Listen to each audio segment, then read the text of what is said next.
அனைவருக்கும் வணக்கம் நண்பா. நான் உங்க பிரவீன் குமார் பேசுறேன். ஓகே, இன்னைக்கான கான்செப்ட் என்னன்னா, அது கான்செப்ட்னு சொல்ல முடியாது. இப்போ ரீசெண்டா ஒரு இஷ்யூ ரொம்ப வைரலா போயிட்டு இருக்கு. அதாவது என்னன்னா, நேஷனல் அவார்ட், அதாவது தேசிய விருது.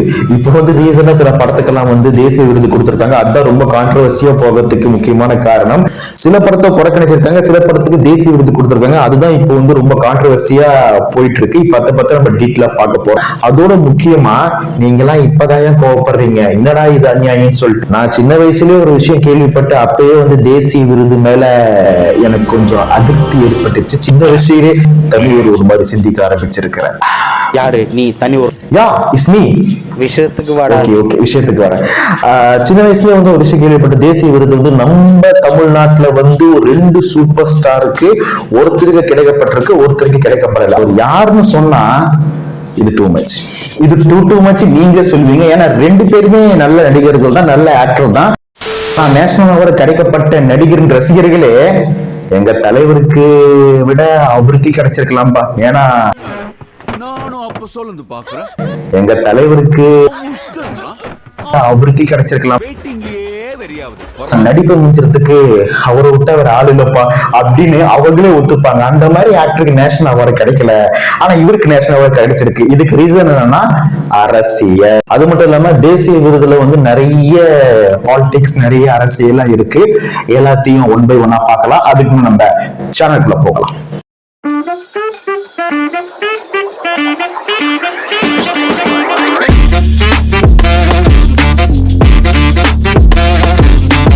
லேட்டா கிடைச்சாலும் லேட்டஸ்டா கிடைச்சிருக்கு. நம்ம தமிழ் ஆக்டர் MS பாஸ்கர் அவர்களுக்கு தேசிய விருது கிடைச்சிருக்கு. அதுவும் பார்க்கிங் படத்துக்காக.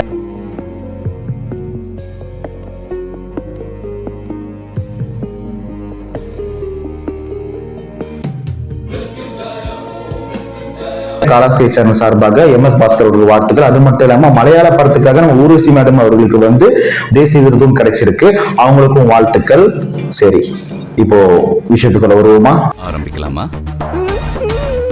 1947 நம்ம இந்தியாவுக்கு சுதந்திரம் கிடைச்சது. அதுக்கப்புறம் காங்கிரஸ் பீரியட் தான் நடந்தது. அப்போ பிரதமரா இருந்தது யாருன்னா நேருஜி. அதாவது நம்ம நேரு மாமா அவர் தான் பிரதமரா இருந்தாங்க.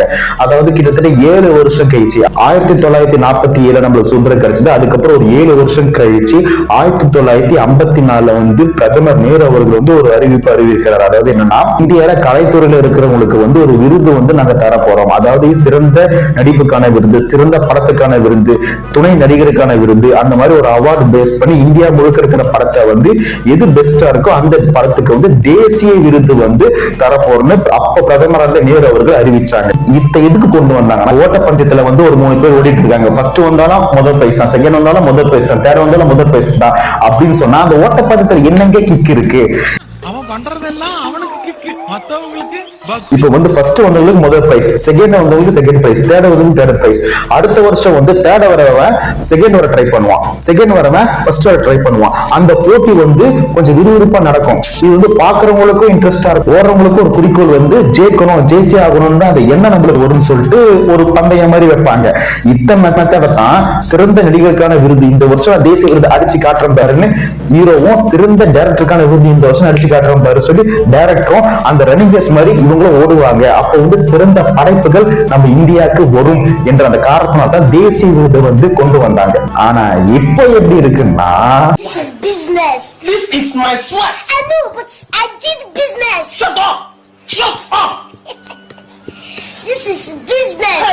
இந்த பாலிடிக்ஸ் தேசிய விருதுல மட்டும் நடக்குதா? நம்ம ராம் அவர்கள், டைரக்டர் ராம் அவர்கள் விஜய் டிவில என்ன சொன்னாரு? இந்தியாவினுடைய தலை சிறந்த பாடலாக தேர்ந்தெடுக்கப்பட்ட உங்களோட நாமினேஷன்லயும் இல்லாத அந்த ஆனந்த யாழலை ஒரு 2 வரி போடுற மாதிரி கேட்டேன். இல்ல அது ஒரு கேட்டகரியில அது வருது. இல்ல கேட்டகரியில இல்ல. இங்கிட்டு பார்த்திபன் அவர்கள் விகடன்ல என்ன சொன்னாரு?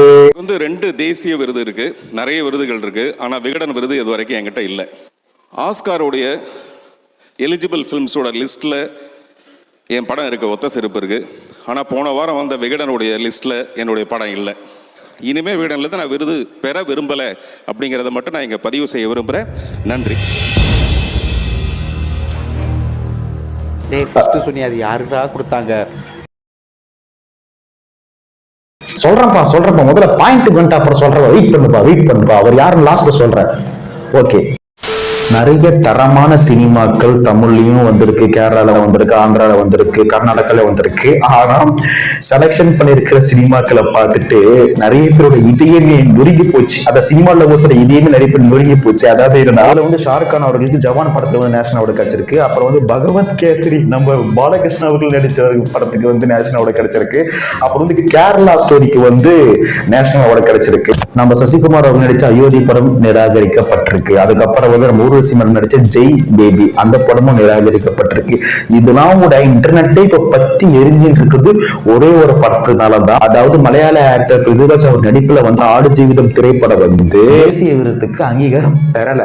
இதோட கொடுமை என்னன்னா, national award jury member Ashutosh அவர்கள் என்ன சொல்றாங்கன்னா, இந்த ஆடு ஜீவிதம் படம் வந்து நடிச்ச கதாநாயகர்கள் வந்து அந்த அளவுக்கு நேச்சுரலிட்டிக்கா இல்லையா.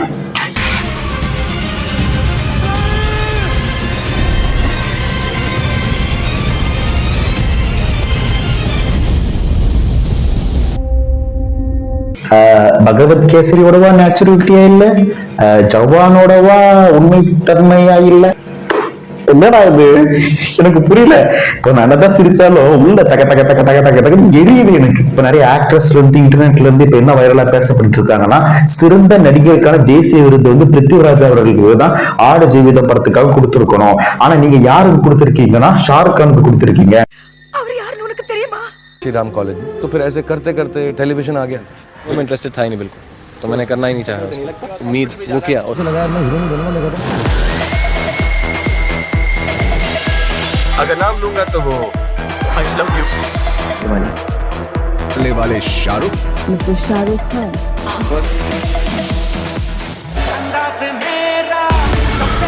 ஷாருக் கான் ஒரு நல்ல நடிகர் தான், அதுல எந்த ஒரு சந்தேகமும் இல்ல. அவர் எவ்வளவோ நல்ல நல்ல படம் நடிச்சு கொடுத்திருக்காரு. ஆனா ஜவான்ற படம் வந்து ஒரு மசாலா படம். மனசா தொட்டு உண்மையை சொல்லுங்க, உண்மையிலே அந்த மாதிரி ஜெயில் இந்த இந்தியால எங்கேயாச்சும் இருக்கா? அந்த மசாலா படத்துல ஒரு கதாநாயகனா நடிச்சிருக்காரு நம்ம ஷாருக் கான் அவர்கள். அவருக்கு கொடுத்திருக்கீங்க. ஆனா உசுர பணைய வச்சு ஆடு ஜெயில் இந்த படம் வந்து நடிச்ச கதாநாயகர்கள் வந்து அந்த அளவுக்கு நேச்சுரலிட்டிக்கா இல்லையா. உருட்டு இந்த படத்துக்காக அவர் எவ்வளவு கஷ்டப்பட்டிருக்காருன்னா, உடம்பெல்லாம் குறைச்சி படம் ஷூட்டிங்கு போகும்போது அந்த டைம்ல கொரோனா வந்துருச்சு, லாக்டவுன் போட்டாங்க. ஆனா அவர் அந்த உடலை அப்படியே மெயின்டைன் பண்ணி அதுக்கப்புறம் அடுத்த வருஷத்துல அந்த படம் ஃபுல்லா நடிச்சு கொடுத்து ரொம்ப மெனக்கெட்டு அந்த படத்தை நடிச்சு கொடுத்திருக்காப்புல. ஆனா அவருக்கு அவர் நடிப்பு நேச்சுரலா இல்ல, அந்த அளவுக்கு அவர் நடிக்கல அப்படின்னு சொல்றது ரொம்ப பெரிய தப்புங்க, ரொம்ப பெரிய தப்பு. பின் குறிப்பு, சிறந்த நடிகருக்கான தேசிய விருது நம்ம ஷாருக் கான் அவருக்கு மட்டும் தரல, மனோஜ் குமார் சர்மா அவருக்கும் திறந்திருக்காங்க. யார் அந்த மனோஜ் குமார் சர்மா? அதாவது 12th ஃபெயில் நடிகர் பாத்தீங்கன்னா இந்த ஆக்டர், இவருக்கும் சிறந்த நடிகருக்கான விருதை வந்து கொடுத்திருக்காங்க. ஆனா சிறந்த நடிகருக்கான விருது ஒருத்தர கொடுக்கணும், எதுக்கு ரெண்டு பேர் கொடுக்குறாங்க அப்படின்னு டவுட் எனக்கு இருந்தது. அப்பதான் ஒரு டீட்டெயில் எனக்கு தெரிஞ்சது. இப்போ ஒரு உதாரணத்துக்கு சொல்லலாம், அதாவது நடிப்பின் அரக்கன் எஸ்.ஜே. சூர்யா அவர்களும் நடிப்பின் அசுரன் தனுஷ் அவர்களும் சேர்ந்து ஒரு படம் நடிச்சிருக்காங்க. அது வந்து ராயன் படம் நடிச்சிருக்காங்க. அந்த படத்துல வந்து தனுஷ் அவர்கள் நடிப்பது கொஞ்சம் செட்டில்டா இருக்கும். ஆனா நம்ம எஸ்.ஜே. சூர்யா அவர்கள் வந்து மிரட்டி இருப்பாப்ல, அவன் பெரிய ஆம்பளை தைரியசாலி, அவன் இங்க வந்து போட சொல்லு. இப்போ மறுபடியும் அவங்க ஒரு படம் நடிக்கிறாங்க, ரெண்டு பேருமே அப்படியே தீயா நடிக்கிறாங்க. இப்ப அந்த படத்தை பார்த்துட்டு இவங்க ரெண்டு பேர்ல ஒருத்தருக்கு வந்து தேசிய விருது கொடுக்கணும் அப்படின்னு சொன்னா கொஞ்சம் திணறா இருக்கும்ல. அதே மாதிரிதான் தேசிய விருது கொடுக்கறவங்களுக்கும் என்னடா இவங்க இப்படி நிருப்பம் நடிச்சிருக்காங்க, இதுல யாருக்கு அவங்க கொடுக்கறது அப்படின்னு இருக்கும் போது, அப்ப வந்து ரெண்டு பேரும் நான் நடிச்சிருக்காங்க, ஒருத்தருக்கு ஒருத்தர் சலைச்சவங்க இல்ல. சோ இவங்க ரெண்டு பேருக்குமே நாங்க வந்து தேசிய விருது கொடுக்கிறோம், தேசிய விருதை சிறந்த நடிகர் தேசிய விருதை ஷேர் பண்ணிக்கீங்கன்னு சொல்லிட்டு கொடுப்பாங்க. இது வந்து ஒரு பேட்டர்ன் இருக்கு, அதாவது தேசிய விருதை ஷேர் பண்ணி கொடுக்கலாம். ரெண்டு ஆக்டரும் சூப்பர் நடிச்சிருக்காங்கன்னு சொல்லிட்டு ஷேர் பண்ணி கொடுத்திருப்பாங்க. இப்ப நிறைய பேருக்கு வந்து தேசிய விருது கொடுத்திருக்காங்க. நம்ம தனுஷ் அவர்கள் 2010 ஆடுகளத்துக்கு வந்து நம்ம தனுஷ் அவர்களுக்கு கிடைச்சிருக்கு தேசிய விருது. அதுக்கப்புறம் சரின்குமார் மலையாள ஆக்டர் ஒருத்தர் இருக்காரு, ஆதாம் என்ற மகன் அப்படின்ற மலையாள படத்துக்கு அவருக்கு வந்து சிறந்த நடிகருக்கான விருது கிடைச்சிருக்கு. அதே 2010 சிறந்த நடிகருக்கான அவார்டை வந்து ரெண்டு பேருமே ஷேர் பண்ணிக்கிட்டாங்க. அப்போ 2010 இப்போ மனசை தொட்டு உண்மையை சொல்லுங்க, +2 ஃபெயில் அந்த படத்தையும் ஜவான் படத்தையும் கம்பேரிசன் பண்ணி பாருங்க, யார் பெஸ்ட் ஆக்டர்னு குழந்தைகிட்ட கேட்ட கூட சொல்லியா. ஆனா அவங்க திணறாங்களாம். அதாவது இந்த படத்தை வந்து யாரு பெஸ்ட் ஆக்டர் எங்களால முடியல, கன்ஃபியூஷனா இருக்கு. ஆரம்பத்துல வந்து நான் சொன்ன பாத்தீங்களா, 2 சூப்பர் ஸ்டார், அதுல வந்து ஒருத்தருக்கு வந்து தேசிய விருது கிடைச்சிருக்கு அப்படி சொன்ன பாத்தீங்களா. இப்ப அதை பத்தி பேசலாம். 2 சூப்பர் ஸ்டார், அப்படி என்னதான் சொல்ல ஆசைப்படுற, முழுசா சொல்லியா, நான் கேட்டு தொலைறேன். இப்ப தனி ஒருவன் கூட எல்லாரும் பாத்திருப்பீங்க. அதுல வந்து அரவிந்த் சாமி வந்து நியூஸ் கிரியேட் பண்ற டைம்ல தான் நான் நியூஸ்னா என்னன்னு தெரிஞ்சுக்கிட்டேன் ஜெயம் ரவி அவர்கள் வந்து சொல்லுவாங்க. மோகன் ரவி அவர்கள் வந்து சொல்லுவாங்க. ஆனா அந்த படம் வரத்துக்கு முன்னாடியே நான் வந்து தனி ஒரு மாதிரி ஒரு விஷயத்த வந்து சின்ன வயசுல யோசிச்சேன். அதாவது இன்னும் தமிழ் சினிமாவின் முதல் சூப்பர் ஸ்டார் யாருன்னா பாகவதர், அவர் தான் முதல் சூப்பர் ஸ்டார். அதுக்கு அடுத்தது யாருன்னா எம்ஜிஆர், சிவாஜி. இவங்க தான் தமிழ் சினிமா இண்டஸ்ட்ரியோட 2 இமயங்கள், 2 சூப்பர் ஸ்டார் சொல்லுவாங்க. சரி, இதுல வந்து 2 பேருமே 2 பாணியை தேர்ந்தெடுத்துக்கிட்டாங்க. இப்ப எம்ஜிஆர் அவர்கள் வந்து கத்தி சண்டைலாம் அவரை அச்சிக்க முடியாது, டான்ஸ் பட்டையை கலப்புவாரு, அவர் அந்த பாணியை தேர்ந்தெடுத்துட்டாரு. ஆனா சிவாஜினாவே என்ன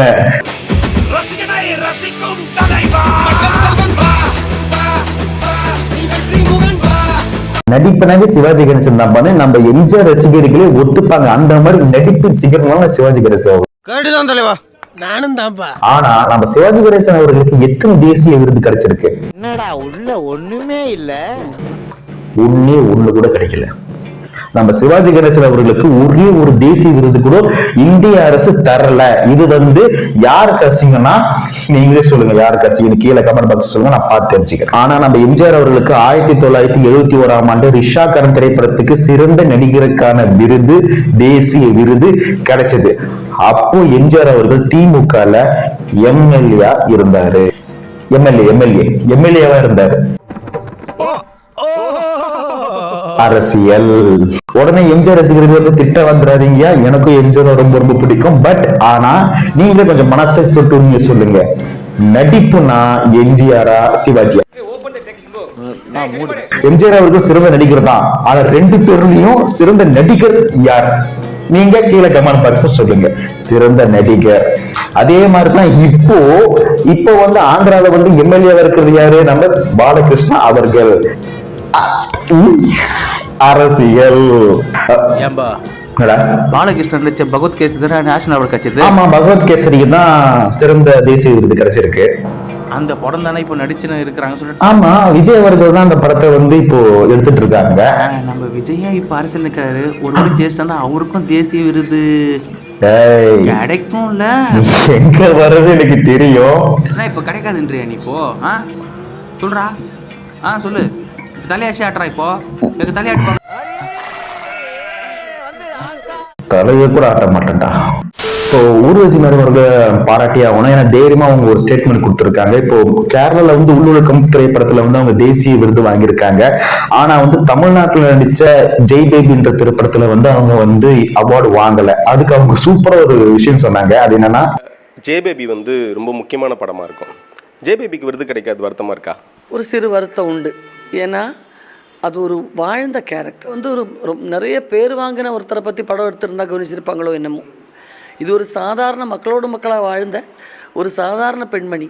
அதனால அவங்க கண்ணுக்கு எட்டலையோ என்ன. இப்போ கமர்ஷியல் திரைப்படம், அது மசாலா திரைப்படம் சொல்லுவாங்க. ஒரு நல்ல ஒரு ஃபீல் குட் மூவி, நல்ல திரைப்படம், நேச்சுரலிட்டியா எடுத்திருக்கிறாங்க அப்படின்னு ஒரு படத்தை சொல்லுவாங்க. டைரக்டர் பாலா அவர்கள் வந்து நிறைய படத்தை எடுத்திருக்காங்க. ஓப்பனா பர்சனலா சொல்றேன், பாலா அவர்கள் படத்தை வந்து நான் மோஸ்ட்லி அவ்வளவோ பார்க்க மாட்டேன். ஏன்னா பார்த்தா நான் அழுதுடுவேன். பாலா சார் ஒரு படத்திலே வந்து அவனிவன் படம் தான் எனக்கு ரொம்ப ரொம்ப பிடிக்கும். ஏன்னா அது கொஞ்சம் காமெடியா இருக்கும். அந்த மாதிரி படம் தான் எனக்கு ரொம்ப பிடிக்கும். ஆனா அவரே ஒரு கட்டத்துக்கு மேல என்ன சொல்றாருன்னா, ப்ரொடியூசர்ஸ் என்ன தேடி வர மாட்டேங்கிறாங்க. ஏன்னா அவங்களுக்கு தெரியும் பாலா சார் அவர்கள் படம் போனா அது வந்து ஒரு அவார்ட் லிஸ்ட்ல போயிடும். ஆனா வருமானம் வருமா அப்படின்னு சந்தேகம். ஆனா ஒரு கமர்ஷியல் திரைப்படம், ஒரு மசாலா திரைப்படம், அது வந்து 100% வந்து 100ல ஒரு 80%, 70% கொஞ்சம் மாசா இருந்தா, நல்ல கதை இருந்தா கண்டிப்பா அந்த படம் ஓடிடும். அது நிறைய வசூல் வரும். அதனால ப்ரொடியூசர்ஸ்க்கு நிறைய லாபம் கிடைக்கும் சொல்லி அந்த கேட்டகரி ஒண்ணு இருக்கு. ஆனா இந்த படம் சரி, கதை எப்படி அவனா இருக்கட்டும், ஆனா இது வந்து அவார்டு கிடைச்சா நம்மளுக்கு தானே பெருமை அப்படின்னு சில ப்ரொடியூசர்ஸ் இருக்கிறாங்க. ஆனா இப்போ இந்த மாதிரி மசாலா படத்துக்கு பகவத் கேசரி, அதுக்கப்புறம் ஜவான், அந்த படத்துக்கு அவார்டு கிடைக்குதுன்னா எந்த டைரக்டர் ஆச்சு நல்ல கதை உள்ள படத்துக்கு ப்ரொடியூஸ் பண்ணுவாங்களா? ஏன்பா இந்த மாதிரி கமர்ஷியல் படத்துக்கு இப்பெல்லாம் அவார்டு கிடைக்குது. நீ நல்ல கதை தூக்கிட்டு வந்தா எனக்கு என்ன, லைஃப் ஹிஸ்டரி கதை தூக்கிட்டு வந்தா எனக்கு என்ன, போடா விளக்கென்ன அப்படின்னு சொன்னா எதுக்கு முனையா பேசுன்னு நினைக்காதீங்க. அப்படின்னு சொன்னா ஆரம்பத்துல சொன்ன பாத்தீங்களா, நேரு அவர்கள் எதுக்காக இந்த நேஷனல் அவார்டு தொடங்கினாரு? நல்ல கதைகள் வளரணும், நல்ல டெக்னீஷியன் வளரணும், நம்ம இந்திய சினிமா வந்து வேர்ல்டு லெவல்ல போகிறதுக்காக தான் இந்த விருதை வந்து தொடங்கினாப்ல. ஆனா இந்த மாதிரி போச்சுன்னா